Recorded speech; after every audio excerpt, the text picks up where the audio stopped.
This is Regina Sheridan. She's from the State League and she's operations manager. And Regina has recently moved to Central Florida from Tallahassee.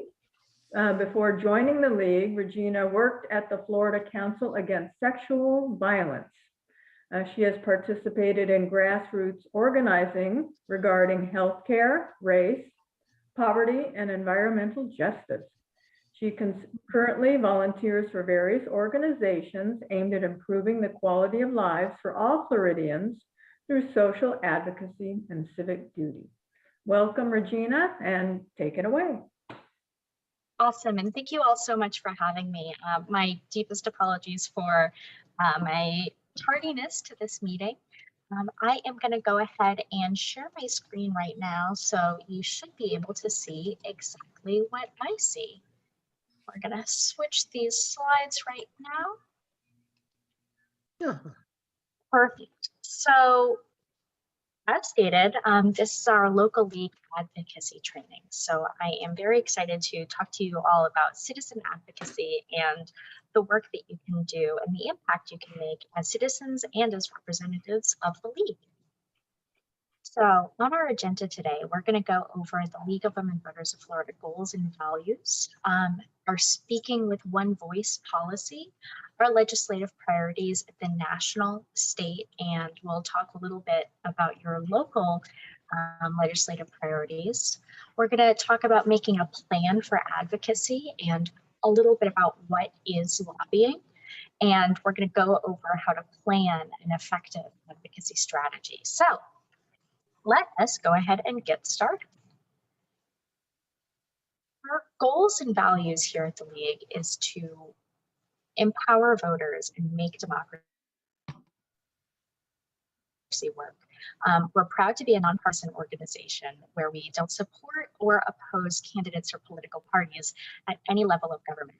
But we do take advocacy positions and we're always working on vital issues of concern, both to our members and issues of concern for the general public. We work to encourage informed and active participation in government, and we like to influence public policy through our education and advocacy efforts. On Speaking with One Voice, this is something that we find extremely important, that what's coming from the local league, the state league, and our national organization all are aligned. So it's one of the most important tenets of the league. The National League is responsible for determining strategies and action policies to make sure that our league's message on national issues is consistent throughout the country. State leagues, that's us, are responsible for a consistent state message, and local leagues cooperate with one another to ensure that our regional issues are addressed in a manner that's consistent with neighboring leagues. Normally, the president of the state, national, and local league are the only people who speak for the league in an official capacity, unless another person has been designated by one of those presidents. This is from the LWV US Impact on Issues for 2020 to 2022, and you can review this in more detail on their website. Why we find it so important to speak with one voice is because it speaks to the league's credibility and reputation. It makes sure that whenever anyone is speaking on behalf of the league, we're sending a consistent message, which shows our representatives that we are a serious organization and that we are coordinated in our efforts. All of our efforts aimed at influencing a decision on an issue, such as communicating with an elected or appointed official, joining a coalition, or taking part in a press conference or rally, writing a letter to the editor, or signing on in support of a letter that's being written, are all examples of actions that must be approved by a local league president. Local leagues can choose not to respond to a particular call to action, but should not act in opposition to a position articulated by either our national organization or the state organization. Of course, individual league members are always free to act on whatever they find the most passionate as long as they do so in their own name as a private citizen, giving no impression that they speak for the league. And that is really important. We find our members so much strength in our individual members and all of the passion that you all share for many issues that impact everyone's lives daily. And not everyone is always going to agree on exactly the same best practice to get us to move forward. We want to make sure that all of our members understand that they are still allowed to speak to their representatives and use the things that they learned through the league to do effective lobbying for their legislators, but on behalf of their own voice if it is in opposition to any of our state league positions. So what are our state league positions? At the national organization, they have 5, which are voting rights, the election process, healthcare on a national level, immigration on a national level, and the environment. Here in Florida, we have brought ours down to 4, which number 1 being election law, number 2 being natural resources, number 3 being healthcare, and number 4 is education. And if you are all familiar, you can put into the chat right now what some of your local league's priorities are. That could be a local ordinance that is affecting you all there in the villages, information about natural resources, if there's a particular bill or a river or a lake that there's legislation coming out to try to protect that, information that your city council may be voting on. Those would all be examples of things that would be handled at the local level. So our statewide plan is multifaceted. The first part, and where our big strength comes in, is collective advocacy. We are fortunate to have passionate and well-informed members across the state, which means that we can influence our representatives all over Florida, not just in the villages and the Tri-County region, but anywhere in Florida. We have a passionate league member who's able to talk to their representatives from that area. We try to focus in, especially as we go into legislative session, on somewhat monthly themes. We look at the bills that are being heard, and you may have received action alerts from us in the past. Those action alerts are very important as they help our state office build pressure on our representatives as they hear bills that either we support or oppose. We also ask for our members to do legislative interviews. And so that involves visiting pre-COVID in person and now virtually with your representatives to really build a relationship with them, to help them understand the work that we do and our impact on that work.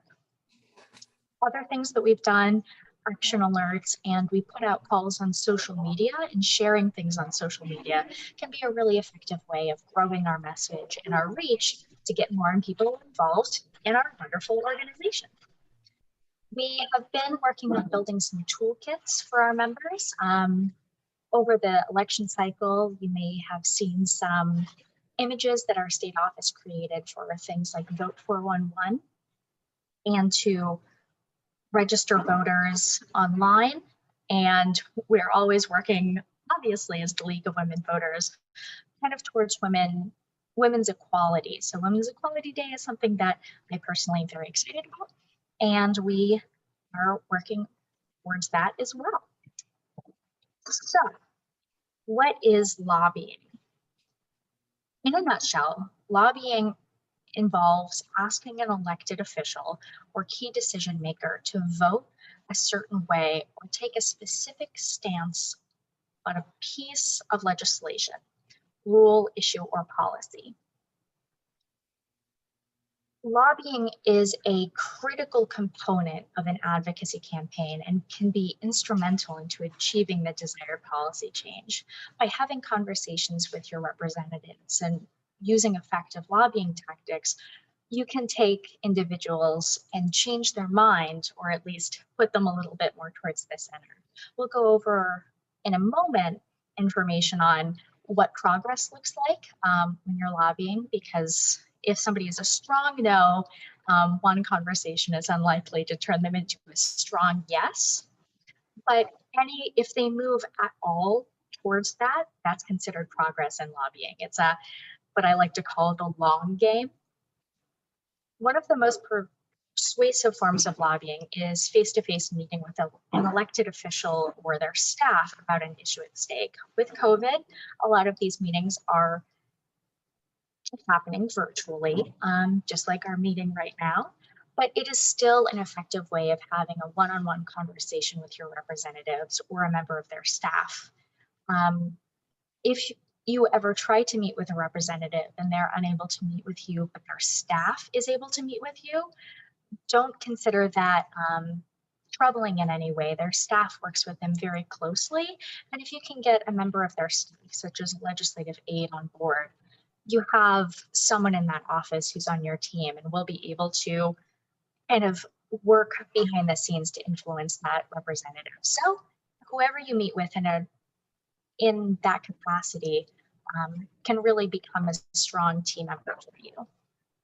Lobbying in general builds relationships with our elected officials and educates them to develop leaders and their credibility with our organization. It also serves to complement a network or base building and media advocacy. So all of these strategies work together to create a successful advocacy campaign. We are going to discuss something right now that is very valuable to lobbying, and it's called power mapping. Power mapping is a tool that we use to figure out who we're going to lobby and what we can do to influence them. So when you're making a power map, you want to think about who the decision makers are in that decision. So this would be the people or groups who actually make the decision to change or resolve a problem, not the people who can influence the process. So these would be representatives or even other groups that you may be wanting to sign on in a letter with. Our organized allies are other organizations that we are working very closely with. You may think of the ACLU of Florida as an example. And of course, on all legislation, there is also organized opposition, and having a good understanding of who those groups are and why they oppose our agenda is a great way of kind of building in a strategy to beat them. If we think about legislation such as natural resources legislation and conservation tactics, some allies would be other conservation groups, and our organized opposition to conservation here in Florida could be developers or individuals who are interested in fracking, as an example, off of Florida shores. When you are planning for advocacy, you have to remember that it's an issue campaign. So you should set up a goal. In this case, we're going to use the example of stopping or helping to pass legislation. It could also be to increase your standing with a specific representative or combat an issue through action, through our action alerts, or even through one-on-one conversations with the people in your circle. A strong underlying in all of these is to weaken our opponents on our specific issues.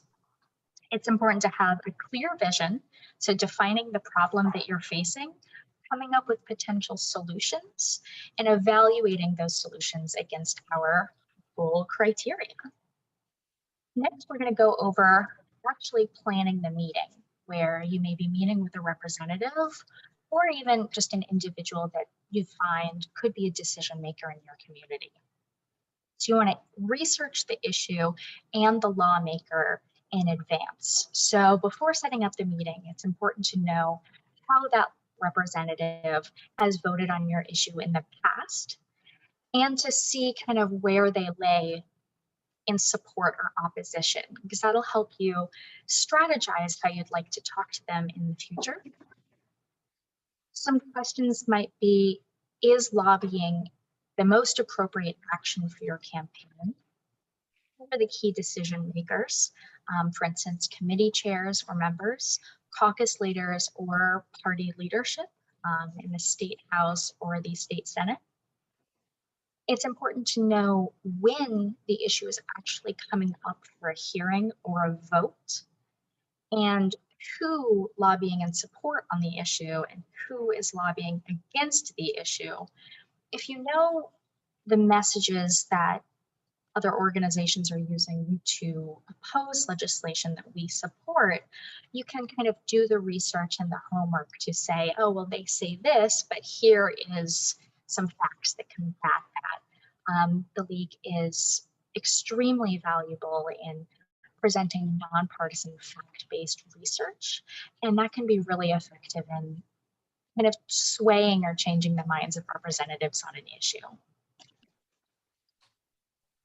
Getting some background intel is always valuable. So as I mentioned earlier, it's important to remember and do the research on if an elected official generally supports or opposes a specific issue. You can do this a number of ways. There are some great online resources to find any specific lawmaker's voting record on an issue at stake or similar issues that they've seen in the past. If you're meeting with a specific legislator, or if you're meeting about specific legislation, you can find out by looking at that legislation if the elected official is a co-sponsor.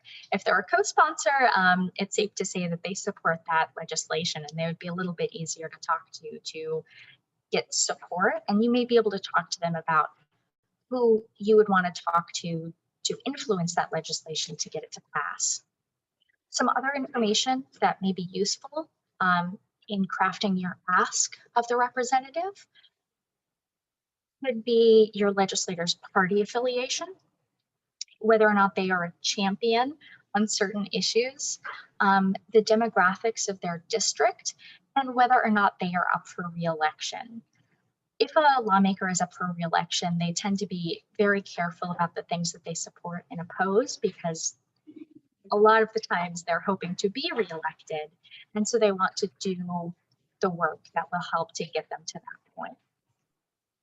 When you're scheduling the meeting, it's a little bit different now that we're in COVID, and in a lot of ways it frees up representatives a little bit more because they are able to sign on to, for instance, a Zoom meeting with a little bit more freedom than their in-person schedule may have allowed for.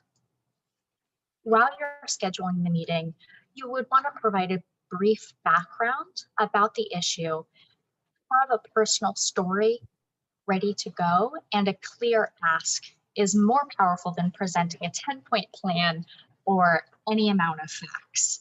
There's power in numbers, so setting up a meeting along with 3 or 4 like-minded individuals can help showcase an even stronger support for your issue.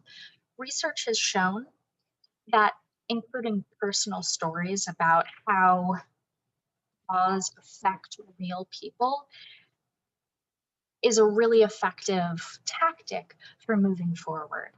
Under our healthcare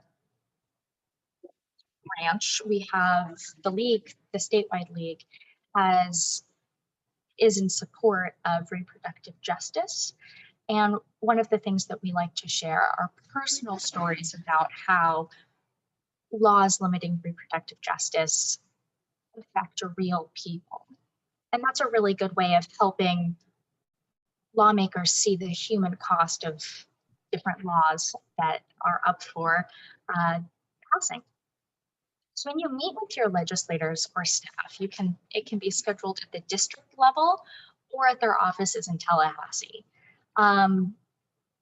Luckily, because of COVID, if they are in Tallahassee right now, that doesn't mean that you have to drive probably the 4 hours up from the villages to Tallahassee.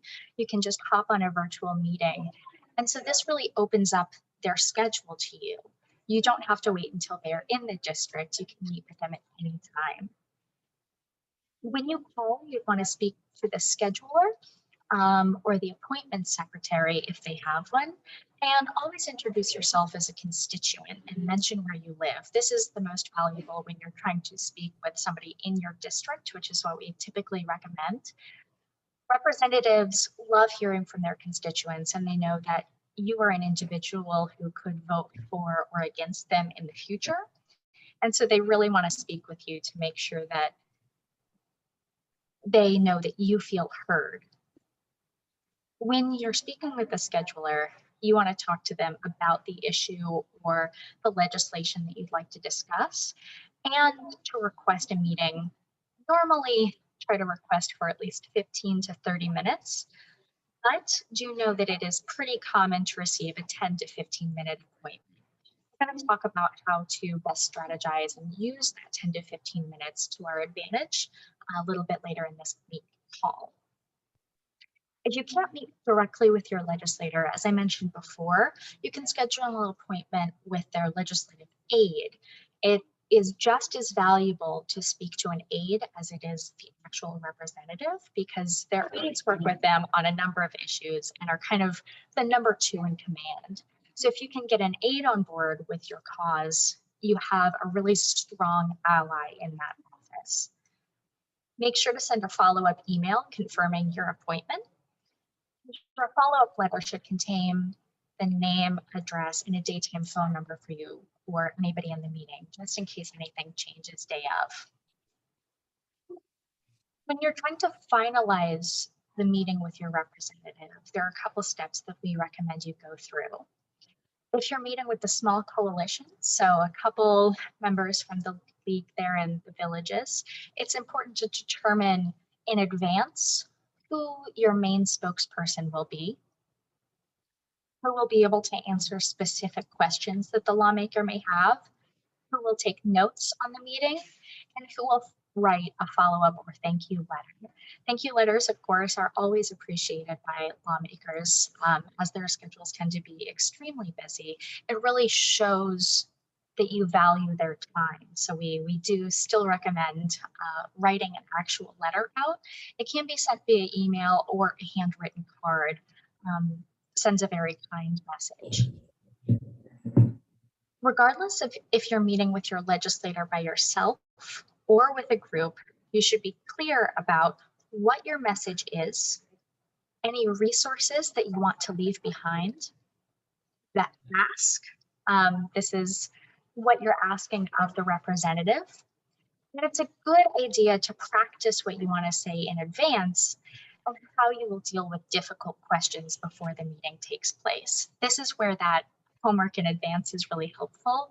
If you're meeting with a representative who has stood pretty staunchly against issues that you may be meeting with them with, having a plan on how to answer difficult questions can really help set you apart. There is so much power in grassroots advocacy, and one of the big strengths of the league, as I've mentioned, is our membership. When we are meeting with representatives, we have the strength of our league members, their knowledge, and their passion. So when you are trying to set up this meeting, even if it's just one person, having a good idea of how the meeting is going to be led, any stories, personal stories about how legislation has affected or could affect an individual is really powerful. Having the pitcher, that's the person who pitches the ask of the representative, a note taker or a recorder, and any supporting actors. So if you had a group of 10 people who wanted to meet with a representative, only 3 or 4 would actually need to speak to the representative. But having everyone there shows that you have a lot of support behind this issue.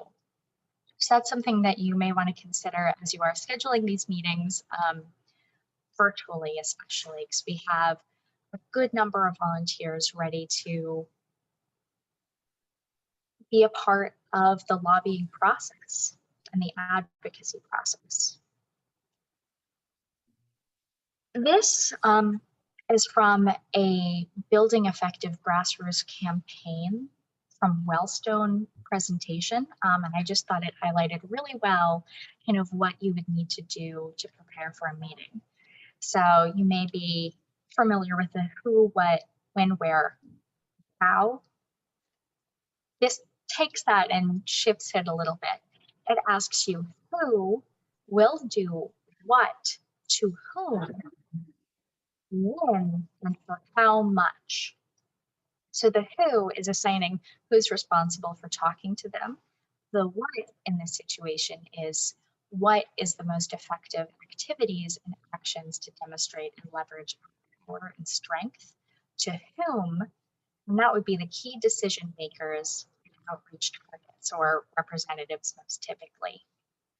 When would be when is the legislation being heard and when can we meet with the representative prior to that legislation being heard to kind of make our case for their support or opposition to a specific bill or issue, and for how much. How much sounds a little bit like a bribe, but what we mean by how much is how many resources, time, people, or possibly funds will it take? An example of using funds would be if you wanted to start an action campaign here at the statewide office.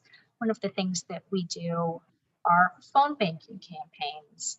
And in our phone banking campaigns, those cost money for our state office. And so that's something that we kind of think about, but those are contacting other representatives and other citizens to say, we would love to involve you in this work. Some actionable tasks that you can have during any meeting are the education or conversation portion. And that would be one-on-ones, either with representatives or other individuals in your community to kind of get them on board to join our fight. This could be in community forums or cultural and art activism. So you could put up a poster in your yard or a yard sign. This could be a billboard.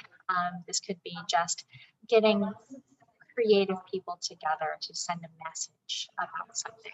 The League of St. Pete has put up a number of murals that have been painted. There is a mural that they posted, and I'll send it in some follow-up documents to all of you, where they have a mural of the world. It's a cartoon version of the world, putting a ballot into a ballot box, showing that they want everyone to vote. And that is something that is up in downtown St. Petersburg, and that really sends a message of voting as an important task that everyone should participate in. Another thing you may want to think of is the persuasion or pressure campaigns. This again could be one-on-ones with your representatives or even with peers or friends of yours. Letter writing campaigns, lobby days, and call-in campaigns. So from our state office, this would look like our action alerts when we send out emails that say, hey, please call these representatives about this issue, and send them an email to let them know that we see them and that we're paying attention. During the meeting, here are some tips for success. Number one, most importantly, and again, I'm so sorry that I broke this rule, beat one time. Our first impressions matter, and don't let your appearance detract from your message or credibility. Introduce yourself and tell your elected official or their staff person the name and the mission of our organization, which for us is to empower voters and defend democracy. We like to share a little bit about where we're located. So if you're meeting with a representative of the villages, you'd say we are a coalition of members here in this community, and we have a large amount of members that are interested in this issue. As long as you're a constituent, introduce yourself as a constituent, because that really kind of perks their ears up to let them know that you're somebody who could vote for or against them in the future. We always like to start with a supportive statement. For instance, if a legislator recently voted in favor of an issue that you care about, mention that. At minimum, you should thank your representative for taking the time to meet with you. We recommend that you state clearly and concisely the issue that you have and that you want to discuss, what the position is of our organization, and what action you want that representative to take. We recommend using simple and easy to understand terms and to avoid acronyms, as they may not be familiar with what an acronym stands for. Offering a few supportive facts about why they should take your position is always a best practice. And we like to stress how the issue will affect that member's district or state if possible. Some other tips are sharing a personal story. We've already discussed how this can be extremely effective in kind of helping them understand the human impact of a specific law or legislation. Mention other organizations or influential people, government officials, and lawmakers that support your position. So if it was a member of the Democratic or Republican Party and a member of their statewide leadership was already signed on to a specific legislation, you could point to that person and say, we have the support of the Republican or House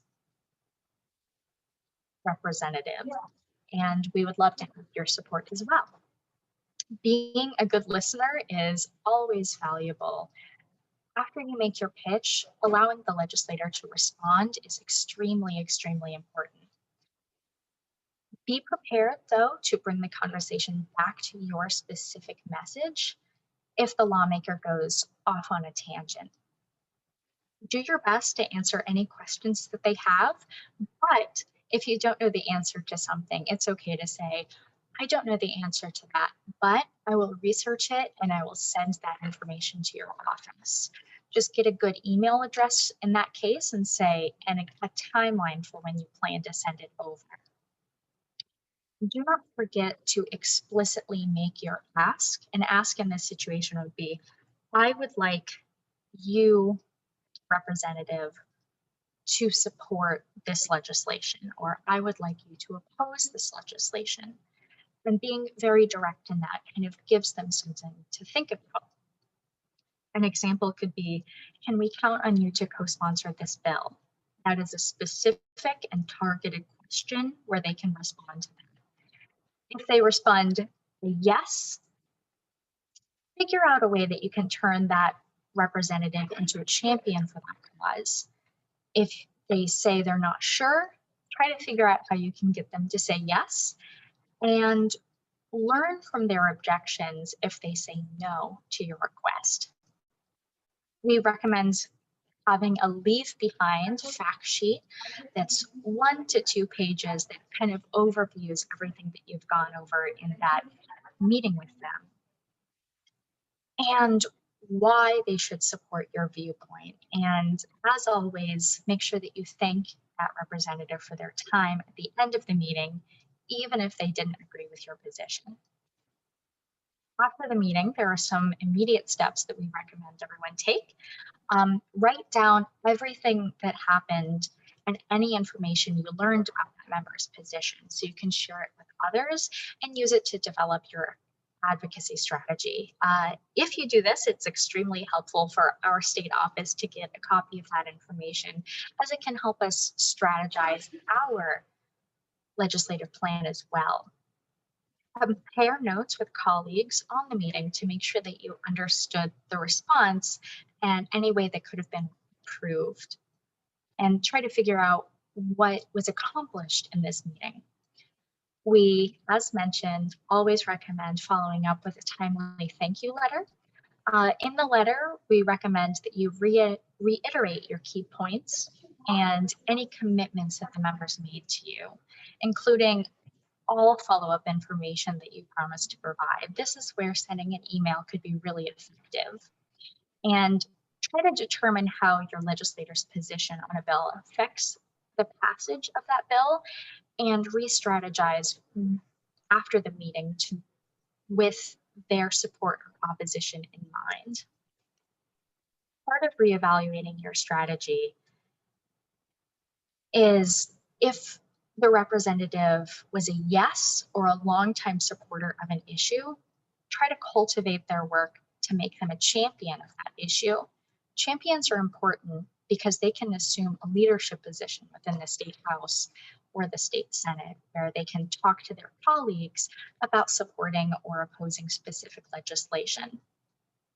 For instance, if you asked your elected official, they might be interested in circulating a Dear Colleague letter to garner additional support from other lawmakers. If the legislator is a maybe or undecided on a specific issue, we recommend making every effort to organize grassroots efforts to swing them to a yes or to support your position on a specific bill. If they were a clear no or in opposition to what we're asking them to do, having pressure may persuade them to be absent at the time of vote. That's something that we see a lot when representatives don't want something on their record of support or opposition. They may just not show up at all, or they may leave the room as the vote takes place. Politics is a very funny thing, and that's something that we see at the national level and even at the state level. If they are a no, don't spend too much time trying to persuade them. Your time is better spent trying to convince the maybes and getting other individuals to support your cause into becoming champions. Some tips to remember: politics is consumer driven. So helping your representative to understand why your position is important to their constituents is really, really valuable. Being able to make an impact where the representative lives through grassroots organizations and at home really impacts how they feel about specific legislation. It's important to do your homework and know your stuff ahead of time. This, again, could be how an individual has voted in the past or what they could do in the future. Information is power. So having the distribution of information to legislators and their constituents is extremely important. Being prepared to give that representative information they can use, including what you're hearing from other representatives and from people back home. And always be positive and professional. So make your case without being too critical about other personalities or others' motives, and be credible, honest, and trustworthy. Never threaten a lawmaker, lie, or conceal facts about an issue. Stay calm, and if you lose your cool, you lose the case. So we always recommend just taking a moment to breathe, even if you're facing a stark opposition to what you're asking for. There are no permanent friends or permanent enemies in politics. So a representative who may stand in opposition to a bill that we are in support of on immigration, as an example, could be a supporter of other bills in natural resources. So we don't write off legislators just because of party affiliation, and we never make enemies of our representatives because bills come up all the time and you never know where you could get support. It's one of our strengths of being a nonpartisan organization is that we can really communicate with both sides, build a bond with a representative and not a gap. So you want them to understand that they can rely on you to give fact-based, non-biased information that will be able to help them make decisions in the future. And be a partner, not just within your community, but also with allied organizations. If there's a specific organization in your area, it could be beneficial to kind of partner with them on specific and targeted advocacy campaigns. And the most important, Rome was not built in a day. We always aim for consensus rather than a straight victory. Progress is sometimes slow, but any progress is moving us forward. And be willing to settle for making progress towards your goal of getting a bill passed and fine-tuning it in the future sessions. Most importantly is stay committed. You have a voice in the process, so you should use it wisely. As long as you have a compelling, energizing reason to keep fighting until you get what you need, and never, ever give up. Politics moves very fast, and we always want to make sure that people have the support that they need. Next is a quote from the lovely Shirley Chisholm. At present, our country needs women's idealism, determination, and perhaps in politics more than anywhere else. And that's something that I hold true to every day as I do this work. So I'm going to go ahead and stop sharing my screen now and open the floor for questions. Any questions, anybody? I don't know. And I'm going to put an information here in the chat. But you can also just ask at any time. I would like to mention, I think you can hear me, April 8th and 9th, the League is sponsoring virtual lobby days, and I want everybody to know you're invited to join us. It will be virtual. You'll be meeting with legislators, and we're looking forward to the state's list of what our goals will be through the lobbying. We'll have a list of talking points, I hope, and then I think there's some educational sessions and some caucuses. So please consider joining us for that. And if you are interested, contact Gail Formanak and she will put you on the list. Any questions for Regina? And this could be any question that you have about anything. I've also put in the chat right now a news article that was made about the St. Pete mural that I made that I mentioned during our presentation. I'm going to share my screen one more time while we wait for some questions to come in, just to kind of show you what it looks like. I'm sharing it's my second monitor, so I'm going to look over here. But this is one of the murals that they have pulled up, and this is something that they put in their communities. So this is just in downtown St. Petersburg, and it shows St. Pete, the world, putting in their ballot. This was an effort to get people to understand voting by mail as a valuable part of our democracy. So it is at the E.Doc Davis Center in South St. Pete, and I put a news article on it in the chat. Could you perhaps email Gail Formanak that site where we can find that and we can share it with everybody? Thank you so much. Well, I hope that you did learn some information about our lobbying efforts and things that you can do as a citizen and things that you can do as a League member.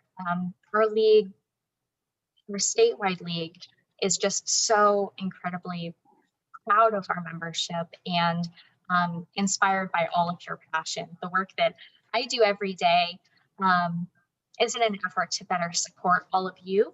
And so please understand that you can email me or call me at any time. I'm always ready to help. And I'm going to put my email into the chat where if you have any questions or if you need help strategizing a specific representative for any reason, I'm always willing to help kind of move us forward. It's I am pretty young, I'm 27, but I have been what I like to call a bother to our representatives for about 15 years. I started my first protest when I was in 9th grade. I lived in Tallahassee. I went up to the Capitol. I went to a very small school. They were hearing a bill that would have affected schools like mine. And our entire school walked from our school to the Capitol, about 2 miles. And we just stood out there and really made them understand that as students, we were paying attention. So that was my first introduction when I was in 9th grade. And it's been since that happened.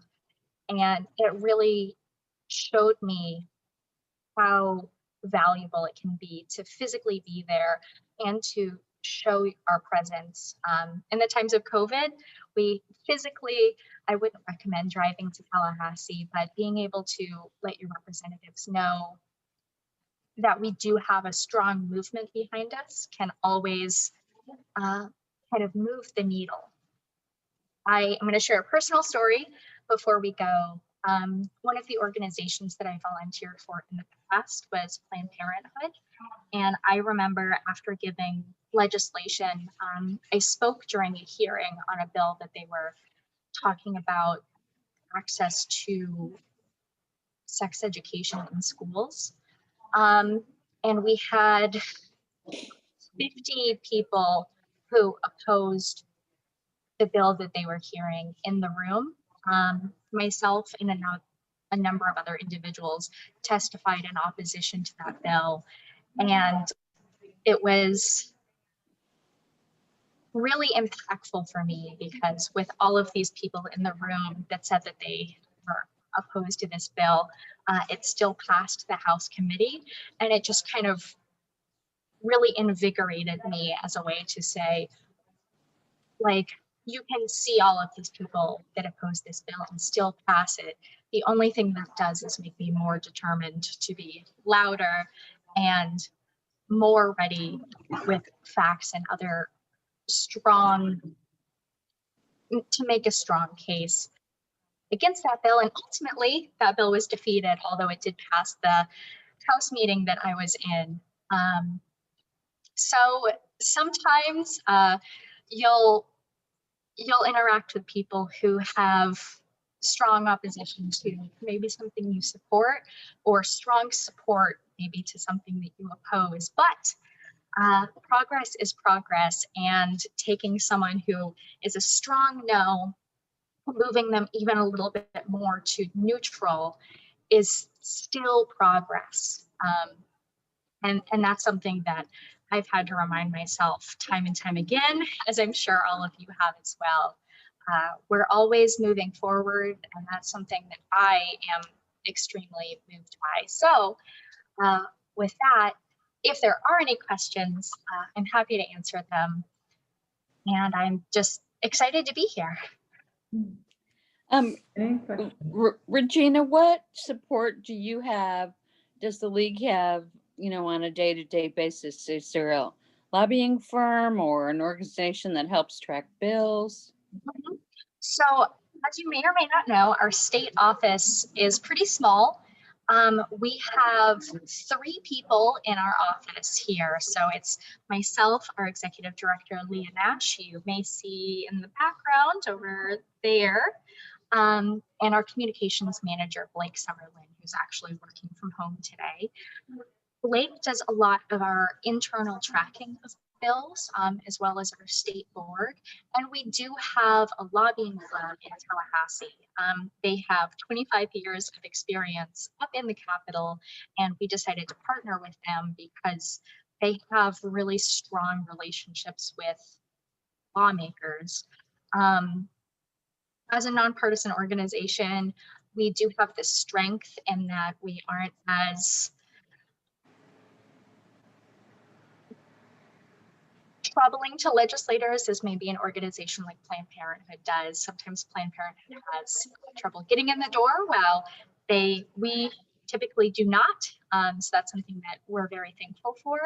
But there are representatives who do think that some of our issues are a little bit too to the left or too to the right for an individual. And so having a lobbying firm that already has strong relationships with representatives in Tallahassee is a really strategic move that helps push us forward and helps get us in the door, even when people think of us as a more liberal or a more conservative organization, depending on the person. Great, that's great. And does that firm help you track legislation? I've always been impressed with the capital updates that, you know, there's so many bills and issues that the State League is, you know, is keeping up to date on. So do you have help with that? Yeah, so our lobbying firm, Capital Alliance Group, actually helps write our capital report. So they send it to us and we go over it. We also have an internal system that we use for tracking called Lobby Tools. Lobby Tools goes over every bill. As soon as a bill is filed, we have a number of kind of like tagged words that if a bill includes certain words, we're made aware of it as soon as it's filed so that we can try to strategize. And our statewide issue chairs look at all of those bills as they come out and figure out if we support, oppose, or are neutral on a bill. And as we head into session, we try to prioritize certain bills over other bills. And so when you get action alerts from our state office, they are specific and targeted bills where we believe that we can make an impact. So we always recommend at least calling one representative. I think our last action alert had a list of every committee member that was hearing a specific bill, and we did calling all of them. But even just calling one or two can really make a difference. A representative is flooded with calls in support of or in opposition to a bill, it really makes them pay attention.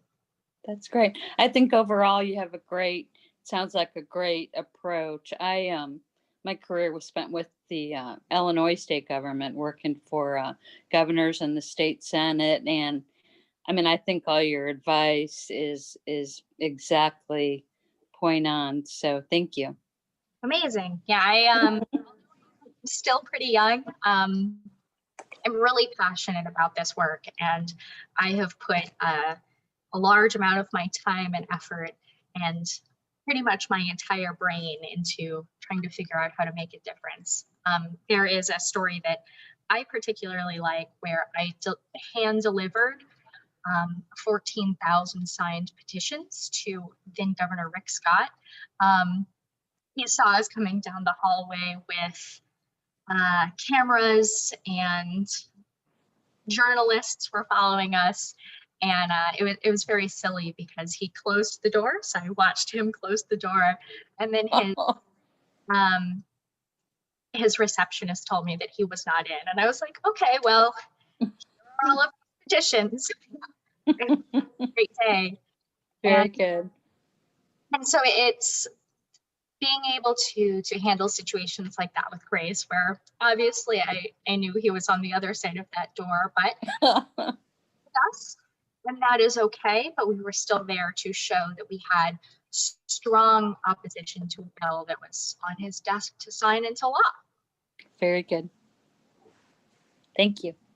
Yeah. Does anybody else have any questions that I can help answer while we still have a little bit of time left? Hearing none, no more questions?